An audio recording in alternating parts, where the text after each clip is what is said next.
بسم اللہ الرحمن الرحیم الحمد للہ رب العالمین والصلاة والسلام علی نبینا محمد وعلى آلہ واصحابہ اجمعین اما بعد قال الامام ابن تیمیہ رحمہ اللہ تعالی فی کتابہ الفتوى الحمویہ الکبریٰ یقول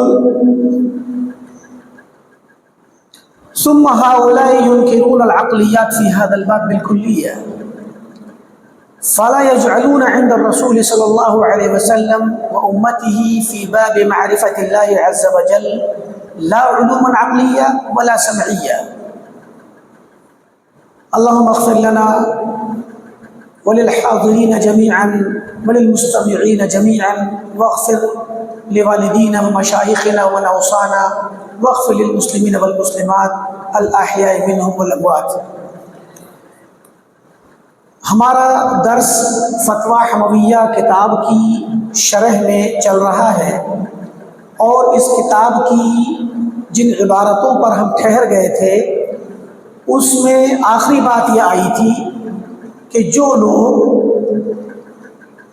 ایمان باللہ اللہ پر ایمان کیسے لانا ہے اس سلسلے میں نبی صلی اللہ علیہ وسلم اور صحابہ کرام کے متعلق یہ سمجھتے ہیں کہ آپ صلی اللہ علیہ وسلم اور صحابہ بلکہ تابعین بھی قرآن کے اس طرح کے جو نصوص ہیں جن میں نصوص یعنی آیات اور احادیث جن میں اللہ تعالیٰ کی صفات کا ذکر ہے، اللہ تعالیٰ کی معرفت کا، اس کی توحید کا ذکر ہے، ان نصوص کو صرف پڑھتے تھے، ان کا معنی نہیں جانتے تھے، اور وہ لوگ لفظی طور پہ پڑھ کے گزر جاتے تھے اور معنی اور مراد کیا ہے وہ اس کو اللہ کے حوالے کر دیتے تھے. اس کو کہتے ہیں تفویض. ہم ان باتوں پر پیچھے کے درسوں میں تفصیل سے بات کر چکے ہیں، خاص کر گزشتہ سال کے درسوں میں. تو یہاں شیخ الاسلام فرماتے ہیں کہ یہ لوگ جو یہ کہتے ہیں کہ نبی صلی اللہ علیہ وسلم قرآن کی آیات کا معنی نہیں جانتے تھے، یہ کون کہتے ہیں؟ جو لوگ تعویل کرتے ہیں. کیونکہ تعویل کرنے کا مطلب یہ ہے کہ آپ اپنی طرف سے، آپ اپنی عقل اور فہم کے مطابق قرآنی آیات کی جب تعویل و تفسیر کریں گے تو یہ نیا تو یہ میننگ تو نیا ہے، اور آپ کی بیان کردہ تعویل اور معنی جب نبی صلی اللہ علیہ وسلم سے منقول نہیں ہے یا صحابہ سے منقول نہیں ہے تو پھر اس کا سیدھا سا مطلب یہی ہے کہ صحابہ یا نبی صلی اللہ علیہ وسلم اس معنی کو نہیں جانتے تھے جو آپ نے بیان کیا، اور یہ کہنا پڑے گا.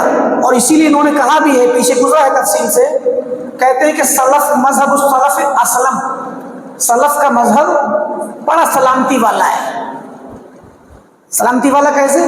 وہ لفظوں کو پڑھتے تھے، میننگ پر غور ہی نہیں کرتے تھے، کیونکہ اصل لڑائی جھگڑا اور گمراہی اور پریشانی تب شروع ہوگی جب آپ میننگ میں گھسیں گے، میننگ میں داخل ہوں گے، اور جب لفظ پڑھ کے گزر جائیں گے اور آپ کہہ دیں گے اس آیت کا میننگ اللہ جانے، تو پھر آپ سلامت رہ گئے ہر طرح کی گمراہی سے. تو کہتے ہیں مذہب السلف اسلم و مذہب الخلف، بعد والے لوگ خود کو مراد لیتے ہیں جو تعویل کرنے والے متکلمین اور مؤولہ ہیں، کہ مذہب الخلف بعد والے لوگوں کا مذہب اور طریقہ اعلم و احکم، زیادہ علم والا اور زیادہ حکمت والا ہے. تو دوسرے لفظوں میں آپ نے کہا کہ سلف کا طریقہ علم والا نہیں، جو علم والا نہیں وہ جہالت والا ہے. زیادہ علم آپ کے پاس ہے تو آپ کے پہلے جو لوگ تھے ان کے پاس زیادہ علم نہیں تھا. وہ احکم، زیادہ حکمت اور عقل والا، سمجھداری والا مذہب آتا ہے تو اس کا مطلب پہلے والے لوگ بیچارے بھولے بھالے تھے تو ان کے طریقے میں کوئی حکمت نہیں پائی جاتی. یہ بات بظاہر بہت چھوٹی ہے لیکن اس کے اندر سلف کی تجہیل ہے، صحابہ کی تجہیل ہے، صحابہ سے پہلے اللہ کے نبی کی تجہیل ہے، اور نبی سے پہلے بھی جبریل کی تجہیل ہے۔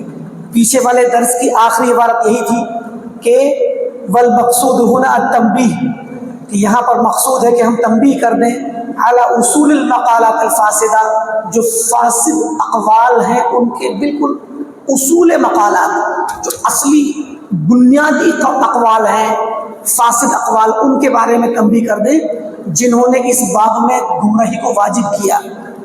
اور وَأَنَّ مَنْ جَعَلَ الرَّسُولَ غَيْرَ عَالِمٍ، اور جن لوگوں نے رسول کو بنایا کہ یہ بنایا کہ وہ عالم نہیں تھے، یعنی جب رسول کو غیر عالم قرار دیا بے معنی القرآن، قرآن کے معانی کے متعلق، کہ رسول قرآن کے معانی نہیں جانتے تھے، نعوذ باللہ۔ یہ جو بات گزر رہی ہے وہ یہی ہے، جب اپنے مذہب کو عالم کہو گے اور احکم کہو گے اور سلف کے مذہب کو اسلم کہو گے تو سلامتی تو بھائی اس کو ملتی ہے جو گھر میں بیٹھا رہے۔ جیسے اگر کوئی انسان خطرے میں نہ جائے، باہر میدان میں نہ نکلے، خطرہ مول نہ لے، گھر بیٹھا رہے تو سب سے زیادہ سلامتی اس کو ملے گی، اور جو میدان میں اترے، خطرہ مول لے، اور پھر اپنی عقل مندی سے، چالاکی سے، تجربے سے، ہنر سے بچ کر کے نکل جائے خطروں سے، تو اسے کہا جائے گا نا اصل بہادر، عقل مند، ذہین۔ تو سلف نے جب معانی میں داخل ہونے کی کوشش ہی نہیں کی تو سلامت تو رہیں گے ہی۔ تو اس میں کوئی کمال ہے؟ خوبصورتی سے سلف کی تجہیل کی گئی ہے۔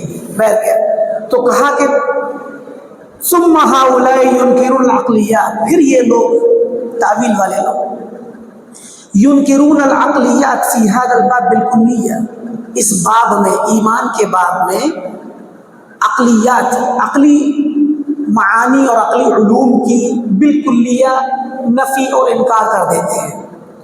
فلا يجعلون عند الرسول صلی اللہ علیہ وسلم و امتہ، تو پھر یہ لوگ نبی صلی اللہ علیہ وسلم اور آپ کی امت کے یہاں نہیں ٹھہراتے لا علوم نقلیہ، عقلیہ ولا سمعیہ، کہ اس باب میں، اللہ کی معرفت کے باب میں، نبی صلی اللہ علیہ وسلم کے پاس اور آپ کی امت کے پاس، یعنی صحابہ، آپ کے ان کے متبعین کے پاس نہ تو عقلی علوم ہے نہ سمعی علوم ہے، یعنی سمع سے مراد کتاب و سنت، جو سمع ہے اسے سمجھتے نہیں نبی صلی اللہ علیہ وسلم اور صحابہ، اور عقلی علوم تو ہے ہی نہیں۔ تو نعوذ باللہ، اللہ کی معرفت کیسے حاصل کرنی ہے، اللہ کو کیسے پہچاننا ہے، اس کے ناموں کو، اس کی صفات کو، اس باب میں نبی صلی اللہ علیہ وسلم کے پاس اور صحابہ کے پاس ان لوگوں کے بقول نہ تو قرآن کا علم ہے، نہ تو سمع کا علم ہے، اور نہ عقلی علوم ہے۔ تو کیا ہے؟ کچھ نہیں۔ کتنے خوبصورتی سے تجہیل کر دی گئی اور جاہل قرار دے دیا گیا، نعوذ باللہ، اللہ کے نبی صلی اللہ علیہ وسلم اور صحابہ کو۔ فرمایا کہ وَهُمْ قَدْ شَارَكُوا، حالانکہ یہ لوگ جو تعویل کرنے والے، شارکوا فی ھذا، اپنے اس قول میں شریک ہو گئے، الملاحدہ، ملحدوں کے ساتھ، ملحدوں سے جا ملے، من وجوہ کثیرہ متعددہ، بہت ساری شکلوں، بہت ساری وجوہ سے یہ لوگ ملحدین کے صف میں کھڑے ہو گئے، ان کے ساتھ شریک ہو گئے۔ وَهُمْ مُخْطِئُونَ فِيمَا نَسَبُوا إِلَى الرَّسُولِ، اور یہ لوگ خطا کرنے والے، غلطی پر ہیں، یہ لوگ غلطی پر ہیں اپنے اس نسبت میں جو یہ منسوب کرتے ہیں اللہ کے رسول کی طرف اور سلف کی طرف، من الجہل، جہالت کو، سلف کی طرف جو جہالت منسوب کی، اللہ کے نبی کی طرف جہالت منسوب کی۔ کیا کہا کہ نبی صلی اللہ علیہ وسلم کو اور صحابہ کو ان گہرائیوں میں جانے کا کوئی مطلب نہیں تھا، وہ محفوظ رہ گئے کیونکہ وہ ان پر وہ صفات کی آیات کا علم اللہ کے حوالے کر دیتے تھے۔ بظاہر بڑا خوبصورت لفظ ہے کہ تفویض کرتے تھے، اللہ کے حوالے کر دیتے تھے، کہتے تھے کہ اللہ تعالیٰ بہتر جانتا ہے ان آیتوں کا معنی۔ تو یہ کہہ کر کے انہوں نے اصل میں نبی صلی اللہ علیہ وسلم کی طرف اور صحابہ کی طرف جہالت کو منسوب کیا، کہتے ہیں یہ لوگ اس میں بھی غلطی پر ہیں۔ حالانکہ اس باب میں جو ان کا مذہب ہے تعطیل صفات، صفات کی تعطیل کرنا، صفات کی تعویل کرنا. تعویل کا مطلب انٹرپریٹیشن کرنا. تعویل کا مطلب ہوتا ہے کسی آیت کا خود سے کوئی انٹرپریٹ کر دیجیے، الگ میننگ بیان کر دیجیے، جو ڈائریکٹ دکھ رہا ہے وہ نہیں بلکہ اپنی طرف سے انٹرپریٹ کر دیجیے، اس کی تفسیر کر دیجیے. تو کہا اس مذہب تعویل میں یہ ملحدوں کے ساتھ ہے، کیونکہ پیچھے بیان کر چکے ہیں یہ مذہب اہل تجہیل، مذہب اہل تجہیل اور مذہب اہل تعویل پیچھے بیان کر چکے ہیں. تو کہتے ہیں ظاہر ہے جو انسان یہ کہتا ہے کہ مثال ہے کہ قرآن میں کوئی بھی آیت لے لیجیے صفت کے متعلق، الرحمن علی العرش استوى، اللہ تعالیٰ رحمان عرش پر مستوی ہوا، سیدھا سیدھا معنی عرش کے اوپر آیا. اب جو انسان استواء عرش کی نفی کرتا ہے، انکار کرتا ہے، نہیں ماننا چاہتا، اور اس کے نہ ماننے کے بعد پھر وہ آیت کی تفسیر کر دیتا ہے، الگ سے انٹرپریٹ کر دیتا ہے کہ اس استوا کا مطلب ہے قابض ہوا، استولا، اور ایسے کر کے نکل جاتا ہے.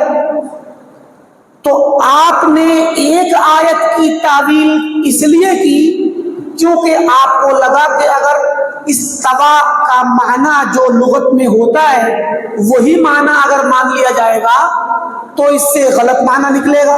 آپ کے ذہن میں پیدا ہوا یہ شبہ، تو آپ نے ایک آیت کی تعویل کر دی. تو جو ملحد لوگ پوری شریعت کی تعویل کرتے ہیں، پوری شریعت ہی کو نہیں مانتے، تو پھر ان کا جواب کیسے دیں گے آپ؟ کیونکہ سارے ملحدین کو لگتا ہے کہ شریعت اسلامیہ میں جو کچھ کہا گیا سب باطل ہے.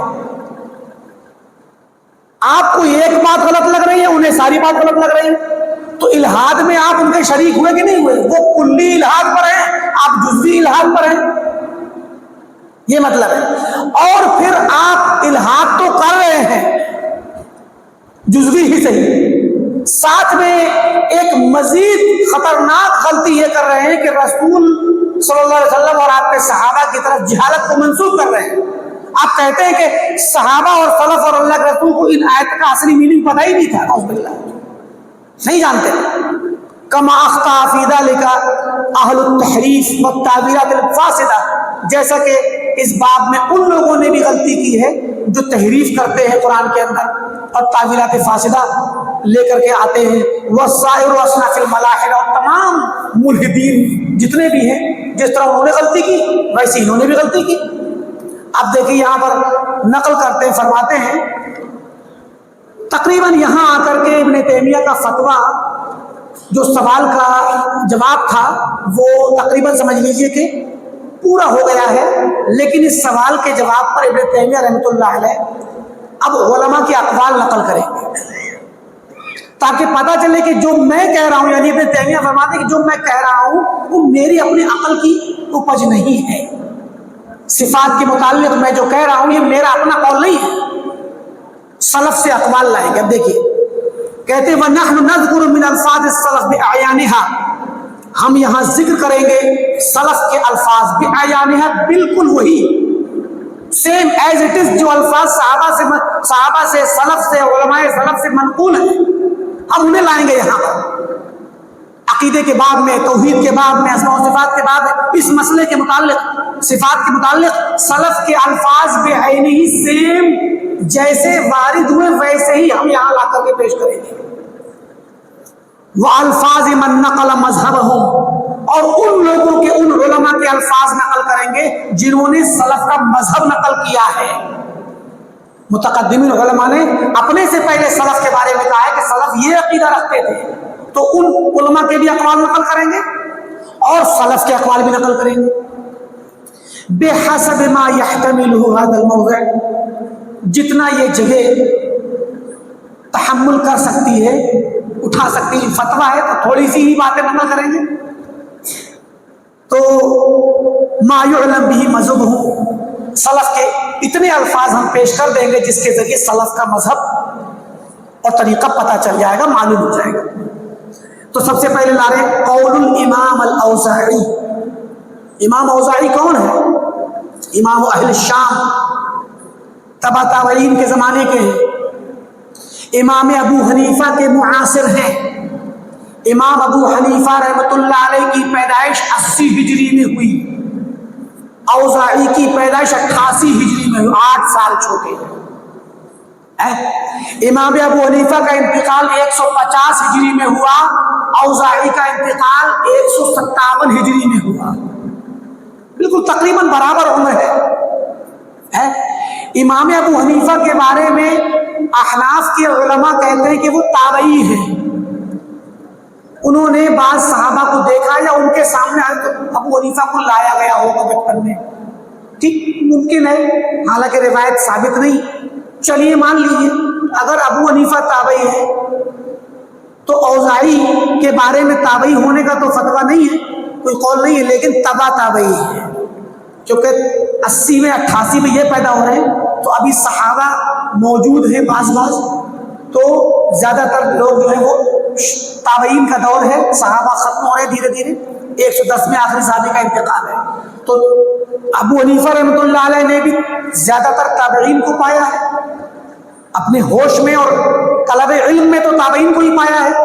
یہ اور بات ہے کہ اگر وہ روایت صحیح مان لی جائے کہ انس رضی اللہ عنہ کے پاس ان کو لایا گیا بچپن میں، تو وہ تو بچے کو لایا گیا تو ٹھیک ہے، شرف حاصل ہو گیا، لیکن علم تو تابعین سے ہی حاصل کیا. تو امام اوزاعی 88 میں پیدا ہوئے، 157 میں انتقال ہوا. ٹھیک، کیا فرماتے ہیں؟ روا ابو بکر البیہقی، امام بیہقی نے، ابو بکر بیہقی نے جن کا انتقال 458 ہجری میں ہے، کہ اپنی کتاب الاسماء والصفات، بہت بڑی کتاب ہے، بہت مشہور کتاب ہے، اس میں اسماء و صفات کے نام سے، اس کتاب میں روا باسناد صحیح اسناد سے اوزاعی تک کی اسناد بالکل صحیح ہے. اس اوزاعی سے نقل کیا، قال، اوزاعی فرماتے ہیں کنا والتابعون متوافرون، ہم، ایک وقت تھا کہ ہم تھے اور تابعین وافر مقدار میں موجود تھے. نقول، ہم کہا کرتے تھے تابعین کے سامنے، ان اللہ تعالی ذکرہ فوق عرشہ، اللہ تعالی اپنے عرش کے اوپر ہے. ہم یہ بات کہا کرتے تھے. کیا مطلب؟ یعنی الرحمن علی العرش استوى کی تعویل نہیں کرتے تھے، بلکہ ہم یہ کہتے تھے کہ اس آیت کے مطابق اللہ تعالیٰ عرش کے اوپر ہے. اب دیکھیے، تبع تابعین کہتے تھے تابعین کی موجودگی میں، حالانکہ اسی زمانے میں جہمیہ کا امام جہم بن صفوان موجود تھا. جہم بن صفوان کو 128 ہجری میں قتل کیا گیا، 128 میں. اور اس جہم بن صفوان نے سب سے پہلے اللہ تعالیٰ کے مستوی عرش ہونے کا انکار کیا. سب سے پہلے جس نے انکار کیا مستوی عرش ہونے کا، وہ جہم بن صفوان تھا. اسی کی طرف منسوب ہوا ایک فرقہ جہمیہ جو صفات کا انکار کرتا تھا. تو جہم بن صفوان 128 میں مارا جا رہا ہے، قتل کیا جا رہا ہے. اس زمانے میں اوزاعی موجود ہے، 88 میں پیدا ہوئے ہیں، 128 آ گیا ہے، تو ابھی اوزاعی موجود ہے. اس لیے کہتے تھے کیونکہ جہم بن صفوان یہ عرش پہ اللہ کے مستوی ہونے کا انکار کرتا تھا. اور جہم بن صفوان کی بیوی بھی تبلیغ کرتی تھی، اس کا بیٹا محمد بھی تبلیغ کرتا تھا، محمد بن جام. یہ سارے کے سارے لوگ، پورا خاندان اسی تبلیغ میں لگا تھا اور صفات کے انکار میں لگا تھا. اسی لیے علماء اعلان بولا کرتے تھے، بازاروں میں، سڑکوں پر، مسجدوں میں، گھروں میں، مجلسوں میں بولا کرتے تھے، تاکہ جہم بن صفوان کے خلاف لوگوں کا ذہن تیار ہو اور اس کی بدعت کو لوگ قبول نہ کریں. بولا کرتے تھے کہ اللہ تعالی فوق عرشہ، اللہ تعالیٰ اپنے عرش کے اوپر ہے. ٹھیک، وَنُؤْمِنُ بِمَا وَرَدَ بِهِ السُّنَّةُ مِن صِفَاتِهِ، اور ہم یہ کہتے تھے کہ ہم ایمان رکھتے ہیں ان تمام صفات پر اللہ تعالیٰ کی جو سنت میں وارد ہوئی ہیں. تو یہ امام اوزاعی کا قول ہو گیا جو 150 ہجری میں 157 میں انتقال فرما رہے ہیں. فرماتے دیکھیے ابن تیمیہ فقد حکا الاوزاعی،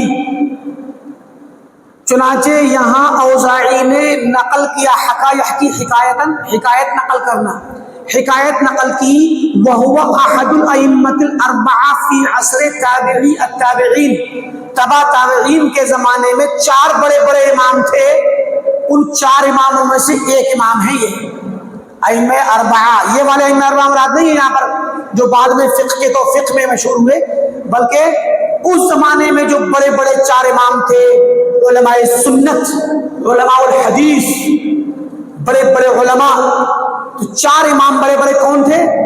الذین هم مالک بن انس، امام اہل الحجاز، اہل حجاز مکہ اور مدینہ کے امام مالک تھے، اس زمانے کے بڑے امام مالک کی پیدائش 93 میں ہوئی، انتقال 79 میں 179 میں ہوا، ٹھیک۔ والاوزاعی امام اہل الشام، 4 بڑے امام کون کون سے تھے؟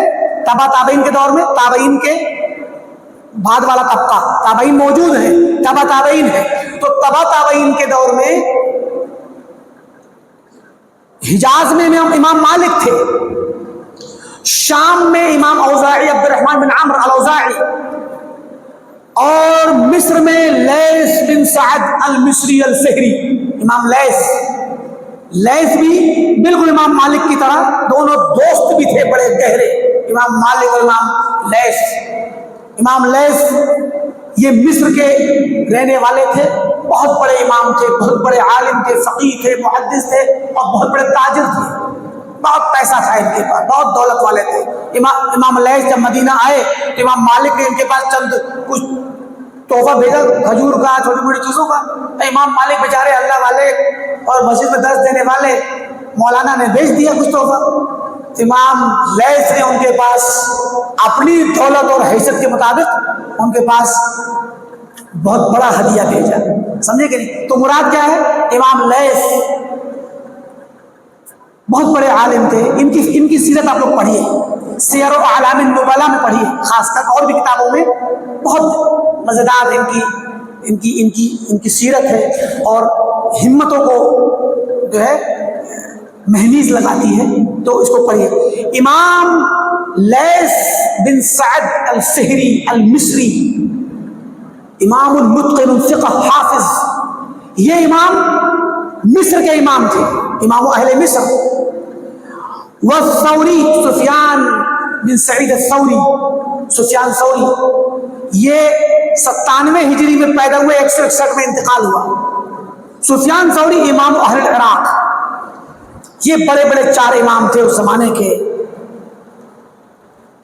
ان 4 یہ تبع تابعین کے زمانے کے امام ہیں۔ ان 4 اماموں میں سے ایک امام اوزاعی یہ قول نقل کر رہے ہیں صفات باری تعالیٰ کے متعلق اور اپنے زمانے کے لوگوں کے متعلق، حکا شہرت القول فی زمان التابعین، انہوں نے نقل کیا کہ تابعین کے زمانے میں یہ قول مشہور تھا، کیا یہ کہنا کہ اللہ تعالیٰ عرش کے اوپر ہے، یہ بات کہنا مشہور تھا، بالایمان، یہ ایمان بان اللہ فوق عرشہ، کہ اللہ تعالیٰ اپنے عرش کے اوپر ہے، وبصفاتہ السمعیہ، اور اللہ تعالیٰ کی ان تمام صفات پر ایمان رکھنا جو سنت میں آئی ہے اور کتاب و سنت سمع سے ثابت ہوئی ہے، یعنی اللہ کی صفات کا انکار نہیں کرتے تھے، تعویل نہیں کرتے تھے، جیسے وارد ہوئی ہے ویسے قبول کرتے تھے۔ یہ امام اہل الشام، امام تبع التابعین، تبع تابعین کے زمانے کے امام نقل کر رہے ہیں تابعین کے دور کے مشہور قول کو۔ آپ اس سے اندازہ لگائیے، آج کے دور میں اگر ہمارے بر صغیر میں جو لوگ اللہ تعالیٰ کے آسمانوں کے اوپر، عرش کے اوپر ہونے کا انکار کرتے ہیں اور تعبیر کرتے ہیں کہ اللہ تعالیٰ عرش پر نہیں ہے، تو ان کا مذہب کہاں پہنچ رہا ہے؟ جہم بن صفوان کی طرف۔ اور جو اہل الحدیث اور سلفی علماء یہ ثابت کرتے ہیں کہ اللہ تعالیٰ عرش کے اوپر ہے، ان کا مذہب کہاں پہنچ رہا ہے؟ امام اوزاعی کے ذریعے تابعین تک، اور تابعین کے پورے طبقے تک، اور تبع تابعین کے طبقے تک پہنچ رہا ہے، جو کہ صحابہ سے اخذ کیا گیا ہے۔ بات سمجھ آئی؟ آگے دیکھیے اوزاعی کے بعد نقل کر رہے ہیں قول الائمہ، بڑے بڑے ائمہ، مکحول یہ بھی اہل شام کے بہت بڑے عالم تھے، مکحول الشامی، والزہری محمد بن مسلم بن شہاب بن عبداللہ بن شہاب الزہری، ولید بن مسلم دمشقی. تو مکحول کا انتقال 112 13 14 کے زمانے میں ہے. 3 الگ الگ اقوال ہیں. 112 میں مان لیجیے، 13 14 میں اگر نہ بھی مانے، 112 میں انتقال ہے. اسی زمانے میں 110 اور 11 میں انتقال ہے ابن سیرین کا اور حسن بصری کا. ٹھیک، تو یہ تابعین ہے. زہری کا انتقال 123 اور 24 میں ہے، یہ بھی تابعین ہے. ولید بن مسلم دمشقی کا انتقال 195 میں ہے، یہ تبع تابعین میں سے ہے. تو کہا یہ لوگ کیا کہتے ہیں، روا ابو بکر الخلال، امام ابو بکر خلال جو ہیں امام احمد کے بیٹے عبداللہ کے شاگرد ہیں، اور خلال کی بڑی مشہور کتاب ہے السنہ، کتاب السنہ للخلال. اس کتاب کو پڑھیں گے تو آپ کو سلف کا عقیدہ پتہ چلے گا، سلف کا منہج پتہ چلے گا. ابن تیمیہ نے یہ کتاب لکھی تو اس کتاب کے شروع میں جن کتابوں کو تذکرہ کیا تھا، جو لوگ گزشتہ سال کے درس میں حاضر تھے انہیں پتہ ہوگا، ابن تیمیہ رحمۃ اللہ علیہ نے اسی کتاب میں بتلایا ہے کہ سلف کا عقیدہ کن کتابوں میں ملتا ہے. کہاں ملے گا؟ انہی کتابوں میں سے ابو بکر خلال کی کتاب السنہ ہے. ٹھیک، تو اس کتاب کے اندر عقیدہ سلف ملے گا باقاعدہ اسناد کے ساتھ. تو ابو بکر خلال نے کتاب السنہ میں اوزاعی سے نقل کیا. اوزاعی سے کہتے ہیں سئل مکحول، اوزاعی چونکہ چھوٹے ہیں عمر میں، 88 میں پیدا ہوئے ہیں اور مکحول 112 میں انتقال کر رہے ہیں. تو امام مکحول یہ علماء تابعین میں سے ہیں. کہتے ہیں مکحول سے پوچھا گیا، امام مکحول سے پوچھا گیا، وہ زہری، امام زہری سے پوچھا گیا، یہ تابعین میں سے ہیں، علماء تابعین میں سے ہیں، عن تفسیر الاحادیث، احادیث صفات کی تفسیر کے بارے میں. اس کا مطلب کیا ہے؟ جہمیہ اس وقت جو تفسیر پھیلا رہے تھے، جو تفسیر جہمیہ لیے گھوم رہے تھے کہ استوا کا مطلب ہے استولا، یہ تفسیر بیان کر رہے تھے. صحابہ نے تفسیر بیان نہیں کی تھی. تو اس بات کو سمجھ لیجیے آپ کہ تابعین کے دور میں اور تبع تابعین کے دور میں یا محدثین کتب ستہ وغیرہ کے دور میں جب یہ لفظ استعمال ہوتا ہے کہ قرآن و سنت کے نصوص کی تفسیر نہیں کی جائے گی، تفسیر سے منع کرتے ہیں، تو تفسیر کا یہاں پر اس تفسیر کا مطلب جہمیہ کی تفسیر ہے. کیوں؟ کیونکہ الرحمن علی العرش استوى مثال کے طور پہ یہ آیت ہے، تو اس آیت کا معنی ہر کسی کو پتا تھا، لفظ سنتے ہی نہیں پتا چلتا ہے. اس کی الگ سے کوئی تفسیر ہے ہی نہیں، اس کی الگ سے کوئی تفسیر صحابہ کے یہاں ہے ہی نہیں، تابعین کے یہاں ہے ہی نہیں. تو جہمیہ نے جب تفسیر بنانا شروع کی، لوگوں بنایا، لوگوں جو تم سمجھتے آئے ہو آج تک کہ استوا کا معنی اوپر ہوا، یہ مراد نہیں، اس کی تفسیر یہ ہے کہ قابض ہوا. تو جب نئی تفسیر آنا شروع ہوئی تو اسی نئی تفسیر کا انکار کیا علماء سلف نے. تو کہا کہ ان احادیث کی، دیکھیے 112 میں انتقال ہو رہا ہے مکحول کا، یہ وہ دور ہے جب جہم بن صفوان زندہ ہے، 28 میں مارا جائے گا. 117-18 میں جہم بن صفوان کا استاد جعد بن درہم، جس نے سب سے پہلے صفات کے انکار کا بیج بویا، اور اسی جعد بن درہم سے جہم بن صفوان نے علم حاصل کیا، اور علم حاصل کرنے کے بعد جہم بن صفوان نے اسی انکار صفات کو پھیلا دیا. جعد بن درہم کو 118 میں مارا گیا ہے، قتل کیا گیا ہے، اور یہ 112 13 14 میں انتقال فرما رہے ہیں مقبول. تو اس کا مطلب کیا ہوا کہ جہمیہ کی اور جعدیہ کی تفسیر گردش کر رہی ہے ماحول میں. تو لوگ آ کے پوچھتے تھے کہ شیخ وہ فلاں صاحب نے ایسی تفسیر کر رکھی، تو کیا مذہب ہے ہمارا اور آپ کا اور سلف کا؟ تو کہا فقالا، تو مکحول نے بھی کہا اور زہری نے بھی کہا کہ یہ جو احادیث آئی ہیں صفات والی، ان کی تفسیر نہ کرو، امر روحا کما جات، انہیں گزار دو ویسے ہی جیسے یہ آئی ہے. اب اس لفظ کو دیوبندیوں نے، بریلویوں نے اور ان کے علماء نے، علماء اشاعرہ اور ماتریدیہ نے اس لفظ کو لے کے لوگوں میں غلط فہمی پھیلانا شروع کر دی. کیا بھئی سلف نے کہا تفسیر نہ کرو، امیر روح گزار دو جیسی آئیے ویسے، یعنی لفظ پڑھو گزر جاؤ. یہ لفظ پڑھو گزر جاؤ یہ غلط تفسیر ہے.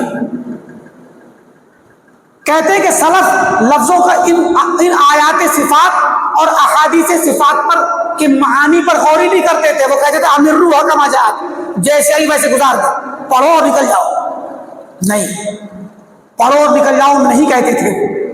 امیر روح کما جات کا مطلب ہے گزارو ویسے جیسے آئی ہے. تو کیسے آئی ہے؟ کسی قرآن کریم میں جو آیات آئی ہے صفات کی، یا اللہ کے نبی کی حدیث میں جو احادیث صفات آئی ہیں، تو کیا لاطینی زبان میں آئی ہیں یا انگلش زبان میں آئی ہیں؟ صحابہ انگلش جانتے نہیں تھے. کون سی زبان میں آئی ہے بھائی؟ عربی میں آئی ہے. اب الرحمن علی العرش استویٰ، یہ عربی زبان کا لفظ ہے نا، قرآن کا بھی لفظ ہے. استویٰ کا لفظ عربی زبان میں معروف ہے. تو عربی زبان میں جو میننگ ہے اس کا، وہی میننگ یہاں پر ہے. تو جیسے آئی ہے ویسے گزارو. اپنی زبان جس زبان میں آئی ہے اور اس زبان میں جو میننگ ہوتا ہے وہی سمجھ کے گزار دو، الگ سے تفسیر نہ کرو.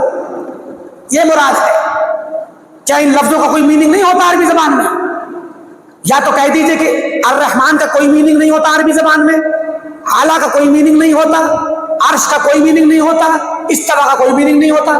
تو ہم کہیں گے یہ بالکل ایسے الفاظ ہیں جامد، غیر مفہوم، بلا معنی کے، محول، بغیر میننگ کے لفظ ہیں. عرب لوگ بولتے تو ہیں مگر ان کا میننگ مراد نہیں لیتے، لہذا تم بھی ایسے ہی پڑھو اور گزار دو، تب تو بات صحیح ہوگی.